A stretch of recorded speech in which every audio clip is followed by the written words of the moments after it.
За намайг Хонгор Цул гэдэг би 19 дугаар сургуулийн биологийн багш байна. Манай сургууль болохоор Баянгол дүүргийн 20 дугаар хороонд ордог. За нийт одоогоор 1800 гаруй суралцагчтай, хичээлийн 2 дугаар байртай. За Цонгон хайрхан дүүргийн 20-32 дугаар хорооны хүүхдүүд суралцдаг. Уг төслийг болохоор 12 сард зарлагдсан байсныг нь мэдээд уг төсөлд сургуулийнхаа хэмжээнд мод тарих шаардлагатай, зөвлөгзүүлэх шаардлагатай талбайгаа тэмдэглээд төстөө явуулсан. За тэгээд манай төсөл маань ерөнхийдөө 5-6 сарын үед хариу нэрээд хэрэгжсэн гэдэг хариу нэрсэн. За түүнээс хойш 6 сарын 15-16-наас хойш баг тухайн төслийн гүйцэтгэгч компаниар Lux Landschaft гэдэг компани ажиллаад тэгээд ерөнхийдөө ажиллаа эхэлсэн. Тус ажлын хүрээнд болохоор нийт 1200 гаруй хайлаас мод, 150 гаруй гоёл чимэглэлийн мод, за 120 гаруй метр квадрат талбай зөвлөгжүүлсэн. За үүний ач тус юу гэхээр манай сургуулийн нэг онцлог бол юу гэхээр нөгөө нэгдүгээр захын хорооллын хүүхдүүдийг сурдаг. Хоёрдугаар болохоор юу гэхээр агаарын бохирдлын голомт гэж хэлж болно. За тэгээд цэвэрлэх байгууламжийн бохир үнэр айгүйх үнэртдэг. За дээрэс нь замандаа ерөнхий ойрхон болохоор дуу чимээ айгүй ихтэй байгаа. За тэгээ мод тарж өгснөөр болохоор ерөнхийдөө юу гэхээр тэр орчны эвгүй бохирдол үндийг мод маань бараг 80-90% нь шингээгээд авчиж болж байна. За дууны энэ их чимээг бас багасгаж байна. Хүүхдийн сурах ээлтэй орчин ингээ бүрдэж байгаа гэсэн үг. Тэгэхээр тийм сэтгхүүгэл эцэг их сурагчдад ерөнхийдөө ингээд энэ их сургуулийнхаа гашааг эко болгосноор багж гисэн тийм ойлголтыг эцэг эхчүүд өгнө гэсэн үг. За тэгээд ерөнхийдөө манай төслийг ингээд маш олон 3-4 шалгаруулалттай болсон шүү дээ тий. Энэ бүх шалгаруулалтан дээр манай төслийг дэмжиж энэ олон сургуулийн нэгт зай талбайд ингээд мод тариад өгсөн тэр бүм модын сангийнхандаа болон хэрэгжүүлэгч өгсөн Lux Landschaft компанийнхандаа болон компанийнхандаа маш их баярлалаа. Одоо ерөнхийдөө нэг үгээр хэлбэл энэ бүхний хийж байгаа ажил болохоор хүүхдийн төлөө хийж байгаа одоо сайн үсийн ажил гэсэн үг шүү дээ, тийм ээ. Ерөнхийдөө болохоор хайлаас тэгээд навчт мод ерөнхийдөө их сайн ургаж байна. Зүлэгжүүлэлт байл асуудалгүй ургаж чинь.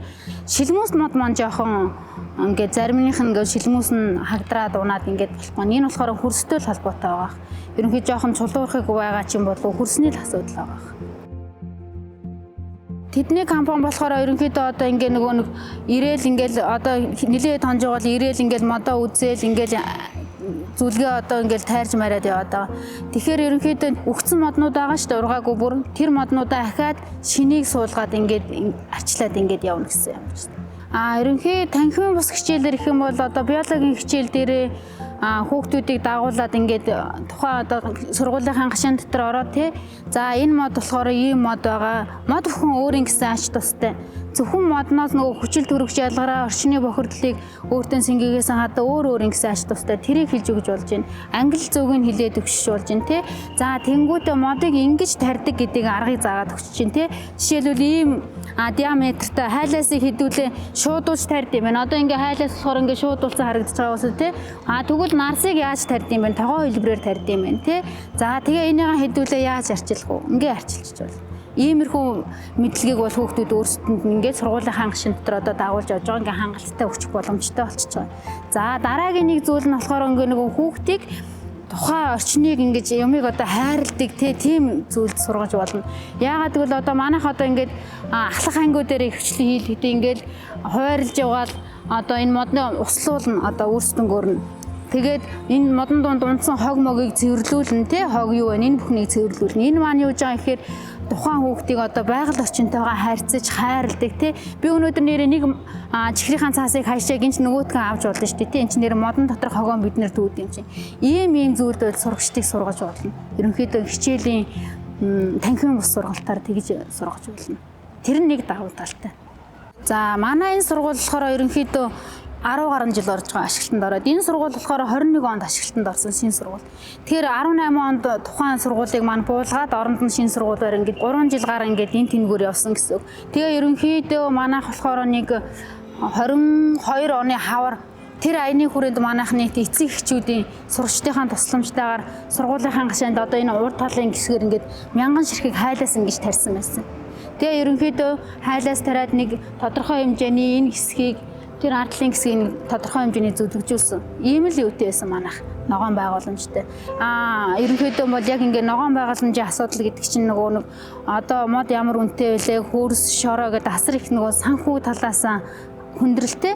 Тийм учраас нөгөө тэр бүм одоо сангаас төсөл зарласан байсныг нь тэрийг захирал олж хараа надад хэлээд тэгээ би тэгээд төсөлт нь материалаа явуулсан. Үлдсэн энэ талбай бол тэр жигтэй ингээд тэр бүм мод сангаас сангуулжулсан бараг 900 гаруй метр талбай байгаа.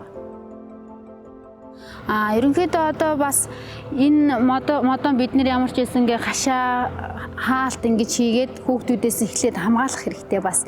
Тэгэхгүй бол эдгээр ч нөгөө ялах хөвчгөл гэсэн үг шүү дээ тий. Ингээл жижигхэн зүйл хажуугаар нь гүгээ гарахт л хугарчин. Тэгээ ер нь ямар ч байсан энэ модон маш сайн арчлаад ургуулна гэж бодож байгаа. За тэгээ дарааг нь ерөнхийдөө одоо манай сургуулийн үед бол бараг талбай бол ерөнхийдөө бараг болцсон. Ингээд үлдсэн талбай нөгөө нэг цементэлсэн юм талбай. Энэ хойдлын хаалган дээр нэг хэсэг талбай байгаа. Тэрийг бид нэр ямар ч байсан нэмээ зүлэгжүүлэх юм уу эсвэл мод тарих ч юм уу тийм юутай байгаа. Тийм л цаашдын зорилготой байна. Банкуудын санаачилсан тэр бүм мод сангаас манай сургууль төсөл нь хэрэгжилж байна. Тэгээд одоо энэ төслийн холбогдол гэвэл одоо маш олон сурагчдын сурах таатай орчин бий болгож байна. Мөн хүрээлэн буй орчны бохирдлыг багж гисэн багасгаж байна.